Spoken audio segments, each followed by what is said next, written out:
অসাধারণ সবজি রান্না করে নিজেকে সবজি রাঁধুনি রানী মনে হচ্ছে। আসসালামু আলাইকুম। আপনারা সবাই কেমন আছেন? আশা করছি অনেক অনেক ভালো আছেন। আমরাও আল্লাহর অশেষ রহমতে ভালো আছি। তো হঠাৎ করে সাফিনের আব্বু বলল যে অনেক রকম তরকারি আনবো আর হচ্ছে মসুরের ডাল দিয়ে রান্না করবা। সেটা হচ্ছে একদম মিক্সড করে, নিরামিষের মতো। তো যাই হোক, যেই বলা সেই কাজ। তো তরকারিগুলো এনেছে, আমি এগুলো খুলে খুলে দেখছিলাম।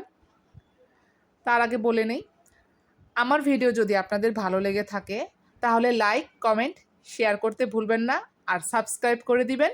সাবস্ক্রাইব করে দিলে তাহলে কি হবে, আমার ভিডিওটা যখন আমি ছাড়বো তখন আপনাদের নোটিফিকেশনে চলে যাবে। আর লাইক দিয়ে দিবেন, অবশ্যই অবশ্যই লাইক দিবেন। ভাইয়া আর আপুরা সবাই অবশ্যই লাইক দিবেন। লাইক দিলে কিন্তু আমি কাজে উৎসাহ পাই। আর অবশ্যই সাবস্ক্রাইব করবেন, সেটা তো বললামই। সাবস্ক্রাইব করে দিয়ে আমার পাশে থাকবেন।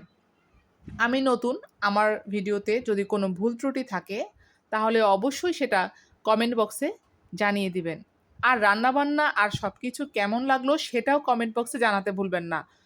সবাই কিন্তু সাবস্ক্রাইব করে দিবেন, এই শারমিন আপুকে বলে দিলাম। এটা আপনাদের প্রতি আমার অনুরোধ রইল।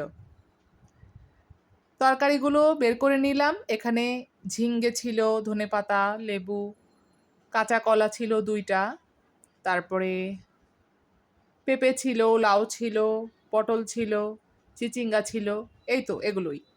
আর এইখানে ফাঁকিবাজি করে নিয়েছি। ফাঁকিবাজি বলতে ডিমটাকে আজকে ভাজবো না, একদম সেদ্ধ করে নিয়েছি, ভুনা করে নেব। ভাজাভাজি করব না আজকে কোনো। কারণ হঠাৎ করেই স্কুল থেকে ফোন এসেছে যে ছেলেদের নিয়ে যেতে হবে পরীক্ষা দিতে। তারপরে ভাবলাম যে মাছ রান্না করব না, ডিমটাই রান্না করি। আর ডিমটাকে ভাজবো না, কারণ তাড়াতাড়ি করতে হবে এর জন্য। আর এই ফাঁকে ওদের আমি স্কুল থেকে নিয়েও এসেছি। আসার পরে দেখি ওরা এরকম লোগো নিয়ে টানাটানি শুরু করে দিয়েছে, লোগো দিয়ে খেলবে। তো খাটের নিচ থেকে আমি গিয়ে সেই লোগোগুলোকে বের করে নিয়ে আসলাম। তারপরে এই যে ফ্রিজ থেকে আইসক্রিমটা বের করে নিলাম। একটু ঠান্ডা ঠান্ডা আইসক্রিম খেলে ভালো লাগবে এই কড়া রোদের মধ্যে। বাচ্চাদের নিয়ে এসেছি, আমিও নিজে পেরেশানিতে আছি।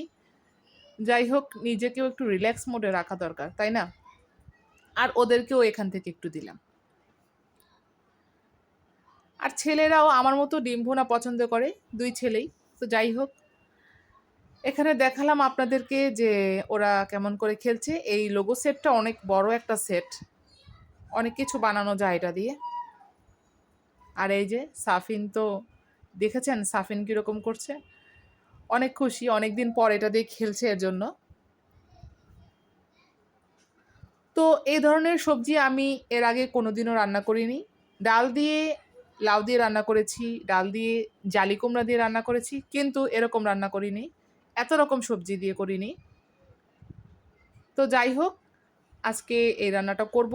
আর যারা এই রান্নাটা করে দেখেননি, মানে খাননি, তারা অবশ্যই অবশ্যই এই রান্নাটা করে খাবেন, দেখবেন কত মজা হয়। আর এখানে পটলগুলো ছিলে কেটে নিচ্ছি। এরকম করেই তো কাটবো, কারণ এটা যেহেতু নিরামিষের মতো হবে। আর সবগুলো সবজি তো নেওয়া যাবে না, তাই না? এতগুলো কে খাবে? তো সবগুলো সবজি থেকে আমি পরিমাণ মতো অল্প অল্প করে নিয়ে তো এই রেসিপিটা করব। তো রান্নাগুলো কেমন হয়েছে অবশ্যই কমেন্ট বক্সে জানাবেন। আবারও বললাম, এখন ঝিঙ্গেটা ছিলে নিচ্ছি। এই তো আমার কাটাকাটি হয়ে যাচ্ছে। আর লাউটা খুব কচি ছিল। আর এই যে পেঁপে। আর প্রচণ্ড গরম পড়েছে, গরমের কথা আর কি বলবো।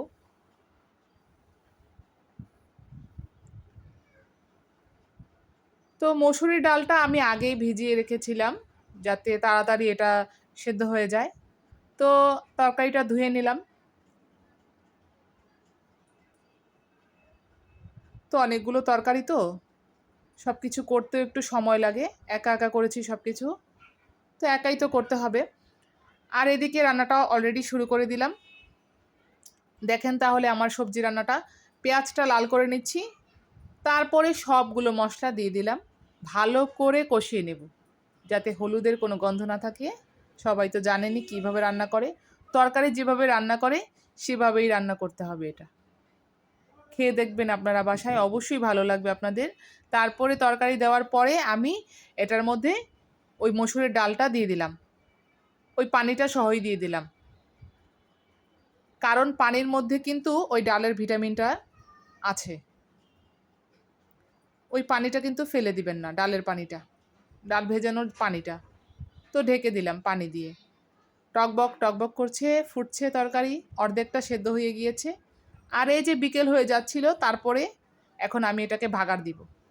কিভাবে, সেটা হচ্ছে রসুন কুচি বেশি করে নিয়েছি আর শুকনো মরিচ, ব্যাস, আর কিছু না। এটা দিয়ে আমি এখন এটাকে ভাগার দিয়ে দিব। তারপরে যে ঘ্রাণ বের হয়েছে না, মানে কি বলবো, অসাধারণ। মনে হচ্ছে যে একটা আচারি আচারি ঘ্রাণ আসছে, মনে হচ্ছে যে যে আমের তেলের আচার হয় না, সেটা দিয়েছি। কিন্তু না, সেটা তো আর দেইনি। অনেক মজা হয়েছে। সবাই এরকম রান্না করে খেয়ে দেখবেন, অবশ্যই অবশ্যই। আর বেশি বেশি করে আমার ভিডিওটা দেখবেন। আজকে এ পর্যন্তই। সবাই ভালো থাকবেন। আল্লাহ হাফেজ।